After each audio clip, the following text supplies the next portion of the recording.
j'ai été le pansement de quelqu'un dans une relation. C'est-à-dire dans une relation des gens, j'ai été pansement. J'ai été une transition. Comment c'est arrivé? Je vous explique. Générique.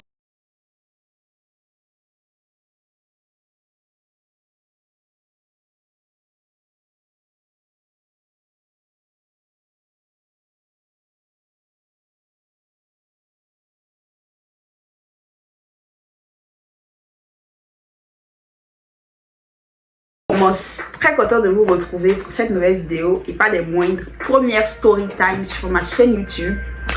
Donc l'histoire fait rire, est triste, et puis je pense que vous allez tirer les leçons que vous devez tirer de cette situation.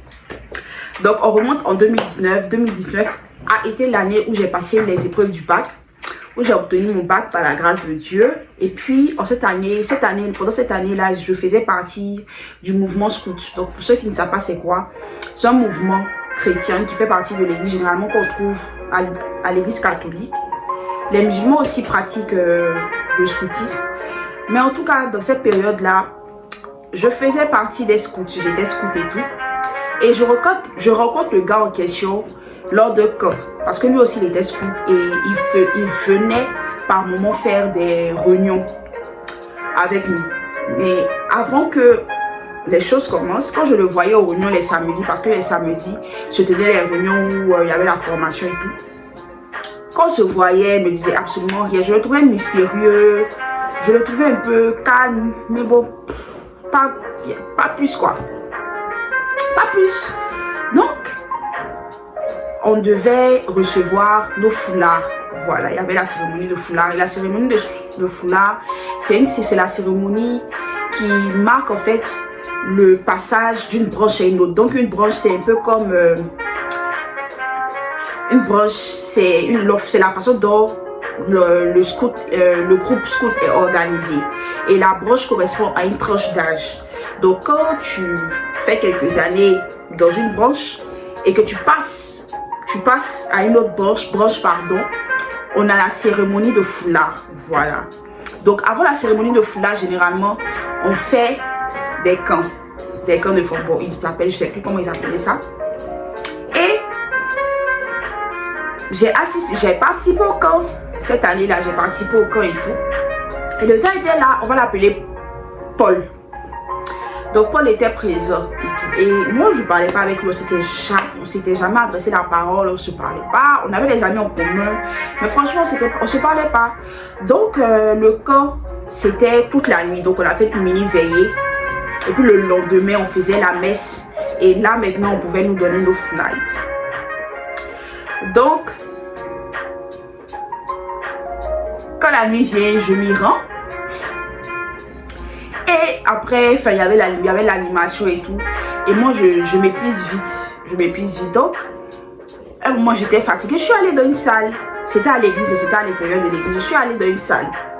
Je ne sais pas si vous voyez mon visage. Je suis allée dans une salle. Et dans la salle, Paul était présent. Mais je ne parlais pas avec lui. Et il y avait un autre pote à moi. Il y avait un autre gars du scout. Un autre gars scout. Avec qui je parlais bien. Qui était là. Donc franchement, moi quand je suis rentrée dans la salle, les deux étaient là. Moi j'ai parlé tranquillement avec lui et tout. Et à un moment, la discussion s'est terminée. Et je ne sais même plus dans quel coup. Je pense que c'est Paul qui a engagé la discussion. Et on a commencé à parler. Et jusqu'à présent, je le dis, j'ai été vraiment marquée par la fluidité de notre discussion. C'est-à-dire, je vous assure qu'on a parlé toute la nuit. Je rigole pas, on a parlé toute la nuit, c'était tellement fluide, je m'attendais vraiment pas à ça. On a parlé de tout et de rien, je peux même pas vous dire exactement de quoi on a parlé ce jour-là, mais franchement, on s'est éduqué ce jour-là, franchement, on a vraiment beaucoup parlé, bien parlé là. Il y a une connexion s'est créée là et moi j'ai été vraiment touchée par le contenu de notre discussion et j'étais agréablement surprise de la tenue des choses. Je ne m'attendais pas à m'entendre bien, à vraiment discuter avec quelqu'un comme ça parce que faut dire que les gars qui me draguaient, c'était pas ça quoi. Donc j'étais vraiment agréablement surprise et tout. Il avait des sujets, moi aussi. Donc franchement, c'est passé crème. Et quand la nuit, quand le matin, quand le soleil s'est levé, je crois autour de 5 heures, on a fait une petite ronde. On avait fait une petite ronde pour essayer. Les chefs scouts nous avaient donné des instructions pour la journée. Et dans la ronde, franchement, il faut que je le dise. Je me souviens que j'étais, waouh, mais incroyable. Genre, vraiment, j'ai vraiment apprécié le moment. J'ai vraiment apprécié le moment et c'est même pas rendu compte. Le soleil s'est levé et ce jour-là même, le jour même qu'on a parlé, on s'est dit, ah, c'est déjà le matin et tout. On n'a même pas vu le temps passer. On n'avait pas vu le temps passer. Donc, dans la ronde, bon, je suis là, lui était de l'autre côté. Puis, Fran nous demandait de se faire des eyes contact. C'est là. On était en train de se faire des eyes contact. Franchement, il y avait quelque chose qui s'était créé et tout. Donc, on a terminé la messe. On a fait un peu le chemin ensemble. Et naturellement, on a beaucoup discuté en tout cas. Et naturellement, il m'a demandé c'est comment on peut continuer à échanger. Je lui ai dit, ah, actuellement, j'ai pas WhatsApp. J'ai supprimé WhatsApp à cause de mon bac. Mais que sur Instagram, on peut parler parce que c'est sur Instagram que j'échange et tout. Il m'a dit ok. Et je lui avais dit, parce que dans cette période-là, vu que je crois, c'était la période où je passais le bac. Donc moi, j'avais décidé de rentrer à l'internat pour la préparation.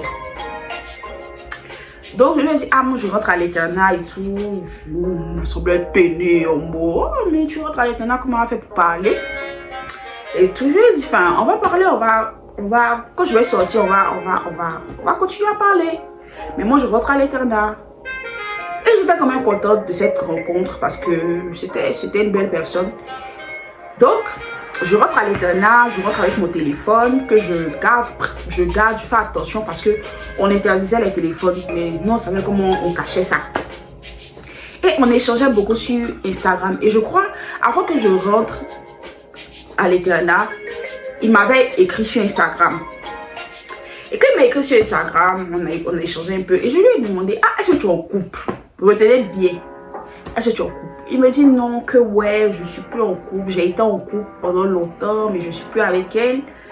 Et c'est bizarre, c'est vraiment complexe, c'est compliqué. Je lui ai demandé naturellement pourquoi ça n'a pas marché. Il n'a pas vraiment expliqué dans les détails. Ah voilà. Mais il m'a fait comprendre, en grosso modo, il m'avait fait comprendre que c'était compliqué, qu'il ne s'entendait plus, qu'il y a quelque chose qui n'allait pas, qui ne passait pas. Je dis ok. En tant que bonne enquêtrice, en tant que bonne femme, parce que nous les femmes on est de bonnes enquêtrices, en tant que bonne enquêtrice, en tant que bonne personne curieuse, je suis allée sur Instagram. Il dit comme il ne veut pas me donner des informations, bon je vais faire la curieuse, je vais aller regarder ses photos. Nous qui ici on a déjà fait ça, quand quelqu'un t'écrit sur Instagram, et que même quand quelqu'un t'écrit naturellement, tu vas sur ses réseaux pour voir ce qu'il fait en fait. Donc je vais sur ses réseaux.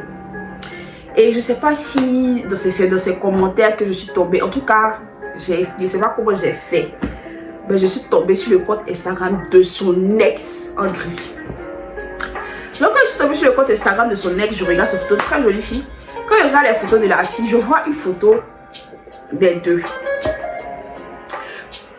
Pourquoi il regarde la photo? Joe, c'est bizarre.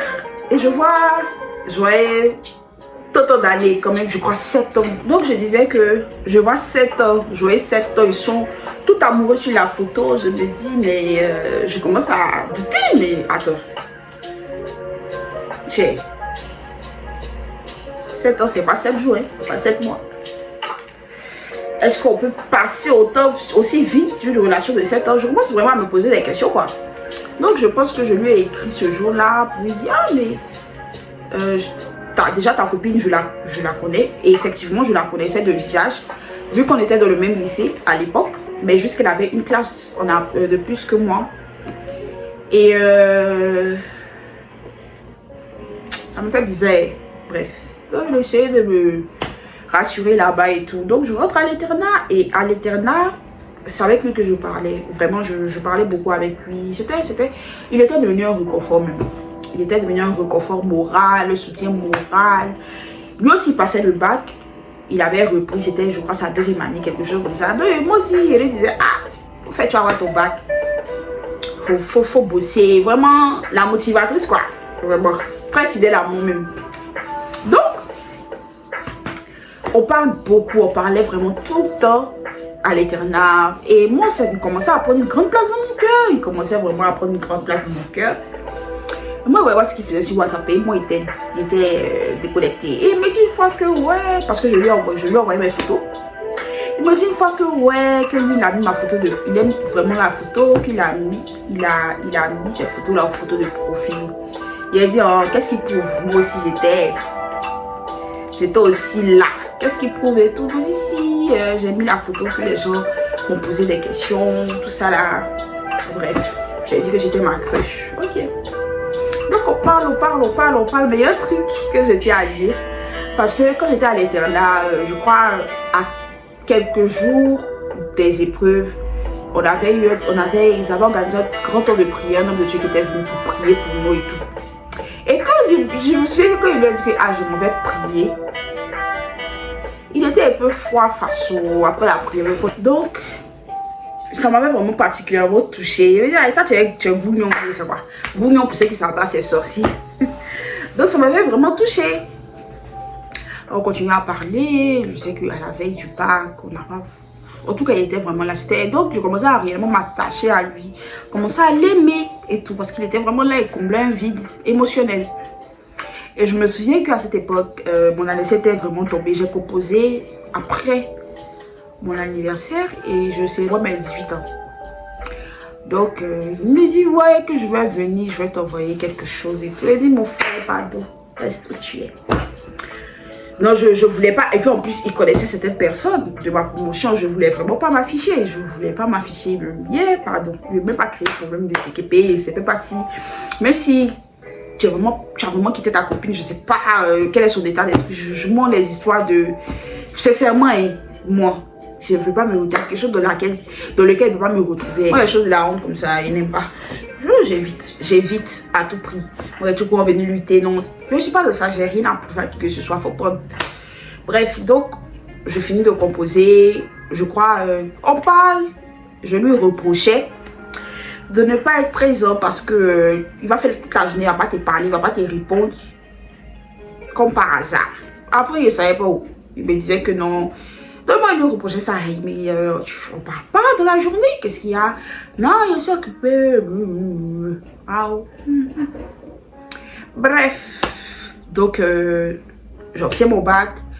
Je voyage. Et dans cette période-là, eux aussi, ils organisaient le jambonian. Lui, il n'avait pas eu son bac. On va me voir motivatrice. Donc, dans cette période, eux aussi, on organise le jambonian qui réunissait tous les scouts d'Abidjan. Et il participe. Et sa copine a participé, son ex à l'époque, elle a participé aussi. Mais moi, j'avais voyagé, donc je n'étais même pas là. Mais pendant cette période, on n'a pratiquement plus parlé.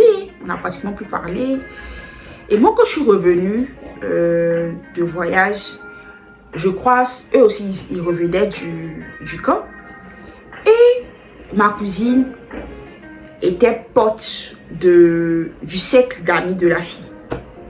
Donc, moi, même quand il lui a dit que, voilà, que je flirtais pas avec le gars et tout, elle m'a dit, oh, que tu connais sa copine. Il a dit, bon de visage, mais voilà quoi. Elle me disait, en tout cas, je sentais que ma cousine était un peu dubitative en mode, qu'est-ce qu'il t'a dit? J'ai dit, bon, il m'a dit qu'ils sont plus ensemble. Il m'a dit, bon, moi, je sais pas, mais je sais que c'est vraiment un couple qui rompt, se met ensemble. En tout cas, son histoire me semble bizarre. Il a dit, bon, moi, en tout cas, je lui accorde du bénéfice de tout ça. Donc, il revient du jambonian. Je ressens fortement dans mon cœur de demander ce qui s'est passé là-bas. Je ressens fortement dans mon cœur de crier à Paul pour lui demander, ah, est-ce que tu es revenu à ta copine? Mais je ne sais pas comment. Donc, comme je disais, péter scène, il sait péter scène. Péter scène, il sait péter scène. Surtout quand c'est un amour. Il a préparé mon scénario de la tête parce que j'avais la conviction qu'il y a quelque chose qui s'était passé en fait. C'était vraiment fort dans mon cœur. Donc je me souviens une nuit, je suis à ma cousine, une petite soeur à moi et puis un ami, un pote aussi qui... En tout cas, quand je lui disais que commence quelque chose, je suis dans le commencement de quelque chose avec Paul, qui était un peu sceptique. Mais bon, en tout cas, qui me faisait comprendre que Sago là, et lui là, ils s'aiment vraiment en fait. Ils s'aiment vraiment. Maintenant, je sais pas s'il en est nécessaire avec toi, mais ça me semble pas être clair. Bref. Non, moi, il en faisait comme ma tête. Hein. Donc, la soirée en question, on marche et je leur demande comment ça s'est passé là-bas et tout. Je demande à ma cousine. Elle me dit, ils sont revenus ensemble. En tout cas, ils étaient ensemble et tout. Ils sont, voilà. Je dis quoi? Mais ils sont revenus ensemble. Je dis, mais une chose est qu'ils reviennent ensemble. Félicitations à eux, bon ménage. Mais moi, il m'a rien dit. Moi, il m'a rien dit en fait. Il me dit en tout cas, ils sont revenus ensemble. Au camp et tout. Donc, je demande aux deux autres qui étaient là. Ils me disent oui, que voilà, ils étaient vraiment proches. Je dis ok. Donc, je tombe quand même de plusieurs étages. Même si il n'y avait rien de formel en lui et moi, mais on avait échangé quand même des discussions qui me semblaient être sincères, honnêtes. Moi, je t'avais ouvert mon cœur. Hein. Je ne jouais pas. Ok. Le soir même, je voulais attendre qu'ils me disent. Je dis non. Je ne vais pas rester dans ça en fait. Genre, on va aller droit au but. C'est pas ça, je te clash et puis je dégage. Je lui envoie un message, ça va? Est-ce que tu es revenu avec ta copine? Ah, tu vois, vous voyez les enfants, les gamins. Oui, je suis revenue avec elle, je tenais à tout en parler et tout. Je lui ai dit, que tu veux m'en parler ou pas, j'en ai rien à foutre en fait. J'en ai rien à carrer. Tu es revenu elle, oui ou non? Et pourquoi tu m'as pas dit? Tu avais la possibilité de me parler, tu avais la possibilité de me dire en fait. Tu n'as pas été honnête, donc durant tout le temps que vous avez fait ensemble, vous étiez là-bas. Mais écoute, vous êtes revenus ensemble, vous êtes repartis. Bon, je comprends, hein, je m'en fous. Pourquoi tu n'as pas venu me dire? Parce que moi j'étais honnête avec toi. Je méritais quand même qu'on vienne me parler. Je ne suis pas ta camarade, je ne suis pas ta pote, tu m'as pris tout qui en fait. Donc, il commence à parler, les hommes, tu vois, pensaient que les balles payées, c'était quand même un mauvais garçon. Ils ne faisaient pas les bonnes choses. Mais ils ne sont même pas capables d'assumer leurs responsabilités devant une gonzesse. Mais c'est incroyable. En tout cas, j'ai pété la scène que je devais péter. Et à un moment, il ne me répond plus. Il ne sait pas comment il va s'expliquer. Tu t'es foutu de moi, en fait. Je n'avais qu'à juste me dire, moi, tout ce qu'on te demandait, c'était de l'honnêteté, la loyauté. Hein. Et puis, le seul fait que tu passes derrière moi, tu es en train de commencer quelque chose, moi. Donc, ok. Et je lui parle, j'envoie des messages, il ne me répond plus. Et vous savez ce qu'il fait? Il s'en fait statut pour mettre le nom de sa copine, mais je t'aime. Genre, pour clôturer le discours, en fait. Genre, pour fermer ma bouche. Quand je vois ça, mon cœur se brise en 1000 morceaux. Parce que j'étais très innocente, très naïve. J'étais dans mon petit monde. Je ne méritais pas. Et je me disais que je ne mérite pas ça. Vu que j'ai jamais fait ça à quelqu'un. Et voilà. Donc mon cœur se brise en 1000 morceaux. Je me souviens que je suis rentrée dans les toilettes. J'ai pleuré. J'ai dit, mais genre, qu'est-ce que je fais pour mériter ça en fait? Ah, ça m'avait vraiment fait mal. Ça m'avait vraiment fait mal. Donc, je crois que je le bloque, je le supprime. Mais genre, j'ai eu quand même... Par contre, pas que je suis passée vite à autre chose, mais... Ça prend du temps, mais voilà quoi. Donc, ça me fait mal, ça me brise, j'en peux plus, je crois plus aux hommes. Je crois aux hommes, je peux plus donner mon cœur. J'ai donné mon cœur, on l'a saigné.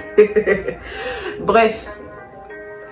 Je le bloque de partout, je veux plus le voir, je veux plus l'entendre, je veux plus le sentir et tout. Et je pense que je rentre à l'université là-bas encore. Je me donner mon carte. Bref. Et basta quoi. Et je me souviens que par contre, c'est pour ça que je dis que c'était quand même une bonne personne. Même si il n'était pas sage, il n'était pas mature. Il n'a pas fait forcément de bons choix. Mais il m'a juste... Une fois, il m'avait écrit sur Instagram pour me demander vraiment pardon pour le mal qu'il m'avait fait. Qu'il m'appréciait vraiment et tout. Mais il reconnaît que il n'a pas Il n'a pas été sérieux avec moi. Et ça m'avait touché. Je ne m'attendais pas à ça. Mais il n'est pas loupé encore. Il n'est pas loupé et tout. Et bon, il m'a dit que ouais, mais je sais que je l'ai encore insulté. Il m'a dit que ouais, mais je venais vraiment dans l'optique de me faire pardonner. Tu me parles comme ça, tu me traites comme ça. Il dit, hey, pourquoi penser que non, tu penses que tu vas venir et puis tout. Et puis on a arrêté de se parler. Je sais plus si une fois il m'a écrit pour m'expliquer. Je sais plus. Mais en tout cas, j'ai coupé court quoi. Et c'est à ce moment-là que je me suis dit, mais ça, franchement, ça a créé beaucoup de choses dans mon cœur. Alors, je me suis sentie utilisée et tout. Donc, c'est un peu ça, ma story time. Et il y en a quand même plein dans ce sens-là. Donc, j'espère que ça vous a fait un peu rire, ça vous a détendu. Et puis, ne vous en faites pas, je suis passée à, en tout cas, le concernant, je suis vraiment passée à autre chose. Et tout, surtout le fait qu'il se soit excusé, ça m'avait vraiment soulagée quelque part, même si je ne l'ai pas avoué. Ouh, ça m'avait vraiment soulagée, quoi. Mais bon, moi, ce qu'il faut retenir de ma petite histoire, déjà, c'est que... bon, je pense qu'en tant que femme, la mettons vraiment là-bas haute en fait. C'est pas parce que je trouve qu'on se précipite trop, genre on s'emballe trop vite. Dès qu'on nous porte un peu d'intérêt, on s'emballe trop vite. Il y a souvent aussi des blessures intérieures, la dépendance affective, on se nourrit de l'amour des autres, bref. Moi, je pars du principe que je ne me mettrai jamais avec quelqu'un qui est en couple avec quelqu'un. Moi, c'est ma façon de voir les choses. J'évite. Et j'ai du mal avec les filles qui sont... Aujourd'hui, là, les gens banalisent ça. Tant que vous n'êtes pas mariés. Des choses, franchement, c'est un esprit qui fait ça. Moi, il dit c'est un esprit qui fait ça. Ouais. Donc, c'était un peu ça. C'était ma story time sur une partie de ma vie sentimentale. Il y a beaucoup de choses à raconter dans ce domaine-là. On aura le temps d'en parler. J'espère que cette vidéo vous a plu. J'espère que vous avez appris, vous avez toujours... Si tu te trouves dans cette situation, que quelqu'un te dit non, je ne suis plus inné. Tu sens que dans ses réponses, que il n'est pas clair dans le fait qu'il soit passé à autre chose. Moi, j'étais dans une relation où elle, mon ex, où on se mettait ensemble, on se séparait, on se mettait ensemble.